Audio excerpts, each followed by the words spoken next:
నియోజకవర్గాల ఓట్ల లెక్కింపునకు 2446 టేబుళ్లు, పోస్టల్ బ్యాలెట్ల లెక్కింపుకు 557 టేబుళ్లు సిద్ధం చేశారు.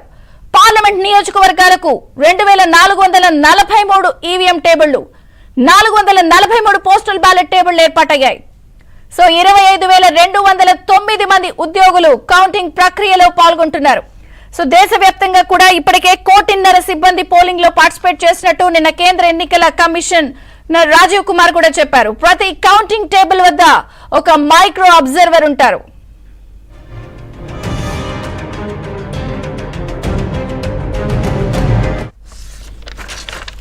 సో ఎన్నాళ్ళలో వేచిన సమయం వచ్చేసింది. అటో ఇటో తేలిపోయే సమయం. రాబోయే 5 సంవత్సరాలు ఆంధ్రప్రదేశ్ రాష్ట్రంలో పాలనా పగ్గాలు ఎవరు చేపట్టబోతున్నారు?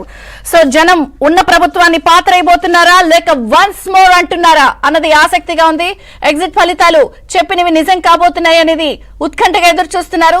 సో పోస్టల్ బ్యాలెట్ కౌంటింగ్ ప్రక్రియ ప్రారంభమైంది. 8:30కి ఈవీఎంలు. సో అన్ని ఏర్పాట్లు పూర్తయిపోయాయి. సో మరిన్ని అప్డేట్స్ మా ప్రతినిధి సత్య అందిస్తారు. సత్య, విజయ చంద్రిక, మనం రాష్ట్ర ప్రధాన ఎన్నికల అధికారి కార్యాలయం సచివాలయంలో ఉన్నాం. కొద్దిసేపటి క్రితం అంటే కొన్ని క్షణాల ముందే పోస్టల్ బ్యాలెట్ కౌంటింగ్ అసెంబ్లీ స్థానాలకు ప్రారంభమైంది.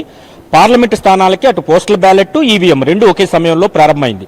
అయితే ఈసారి పోస్టల్ బ్యాలెట్ ఓట్లు దాదాపు 5 లక్షలు సుమారు రావడంతో, ఈసారి 5 లక్షలకు పైగా రావడంతో ఈసారి పోస్టల్ బ్యాలెట్ కౌంటింగ్ కు సమయం ఎక్కువ పట్టే అవకాశం ఉంది. ఒక్కొక్క రౌండ్ 3 గంటల పాటు సమయం పట్టే అవకాశం ఉంది. కాబట్టి ఫస్ట్ వచ్చే ఫలితాలన్నీ కూడా ఈవీఎంలకు సంబంధించిన ఫలితాలు మాత్రమే. పోస్టల్ బ్యాలెట్ల ఫలితాలు పూర్తి స్థాయిలో రావడానికి దాదాపు 3 నుంచి 5 గంటల సమయం పడుతుంది. ఈ ఫలితాలన్నీ వచ్చిన తర్వాత ఈవీఎం ఫలితాలు పూర్తి స్థాయిలో లెక్కించిన తర్వాత ఒక కాలంలో అదనంగా యాడ్ చేసి పోస్టల్ బ్యాలెట్ లెక్కింపుకు సంబంధించిన కాలంను యాడ్ చేయడం జరుగుతుంది. కాబట్టి పోస్టల్ బ్యాలెట్ ఫలితాలు ముందు ఈసారి వస్తాయనడం కరెక్ట్ కాదు. నేరుగా ఈవీఎం ఫలితాలే రౌండ్ల వారీగా వస్తాయని మనకు స్పష్టమవుతోంది. మరోవైపు పోస్టల్ బ్యాలెట్లు 8 గంటలకే అసెంబ్లీ స్థానాల్లో 175 అసెంబ్లీ స్థానాల్లో కూడా ప్రారంభిస్తారు. వారి సంబంధిత టేబుల్ వద్ద 500 పోస్టల్ బ్యాలెట్లు చొప్పున అందిస్తారు. తర్వాత కవర్లు ఓపెన్ చేశాక అథారిటీ లెటర్ ఉంటే గనక ఆ పోస్టల్ బ్యాలెట్లను ఓపెన్ చేసి లెక్కించడం జరుగుతుంది. దీనికి సంబంధించి 50 పోస్టల్ బ్యాలెట్ల చొప్పున కట్టలు కట్టి తర్వాత లెక్కింపు ప్రక్రియ ప్రారంభమవుతుంది. 8:30 నుంచి ఒకవైపు పోస్టల్ బ్యాలెట్ లెక్కింపు, మరోవైపు అసెంబ్లీ స్థానాలకు సంబంధించిన లెక్కింపు కూడా కొనసాగుతుంది. అయితే అన్నిటికంటే పార్లమెంటు స్థానాలకు సంబంధించి పార్లమెంటు స్థానాలకు పోస్టల్ బ్యాలెట్ కు సంబంధించి ఒకేసారి లెక్కింపు ప్రక్రియ అయితే ప్రారంభమవుతుందని చెప్పొచ్చు.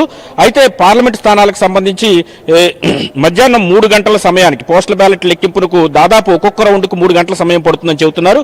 ఈవీఎం ఫలితాలు మొత్తం వచ్చాకే పోస్టల్ బ్యాలెట్ ఫలితాలను దానికి యాడ్ చేయడం జరుగుతుంది. మరోవైపు ఈ రోజు రాష్ట్ర వ్యాప్తంగా 2443 ఈవీఎం టేబుల్ పార్లమెంటుకు సంబంధించి ఏర్పాటు చేశారు.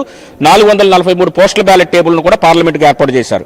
అసెంబ్లీకి సంబంధించి 2446 ఈవీఎం టేబుల్, అదేవిధంగా 557 పోస్టల్ బ్యాలెట్ టేబుల్ ఏర్పాటు చేయగా మొత్తం 33 ప్రాంతాల్లో 401 కౌంటింగ్ హాల్స్ లో మొత్తం కౌంటింగ్ ప్రక్రియ ప్రారంభమైంది. 119 మంది అబ్జర్వర్స్ తో పాటు ప్రతి కౌంటింగ్ టేబుల్ వద్ద మైక్రో అబ్జర్వర్ ఈ ప్రక్రియను మొత్తం సునిశ్చితంగా పరిశీలిస్తున్న పరిస్థితి అయితే ఉంది.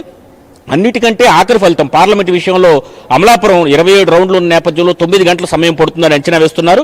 అదేవిధంగా రాజమండ్రి నర్సాపురానికి సంబంధించి 13 రౌండ్లే ఉన్న నేపథ్యంలో 5 గంటల్లోనే దీనికి సంబంధించిన ఫలితం పార్లమెంట్ స్థానాలకు సంబంధించి ఫలితం వచ్చే అవకాశం ఉందని చెప్తున్నారు.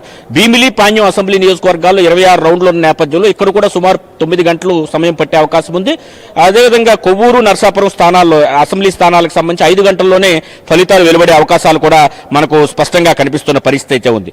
మొత్తం మీద కౌంటింగ్ కేంద్రాల వద్ద కూడా పటిష్టమైన భద్రతా ఏర్పాటు చేయడంతో పాటు కౌంటింగ్ కేంద్రాలను రెడ్ అలర్ట్ ప్రకటించిన పరిస్థితి రెడ్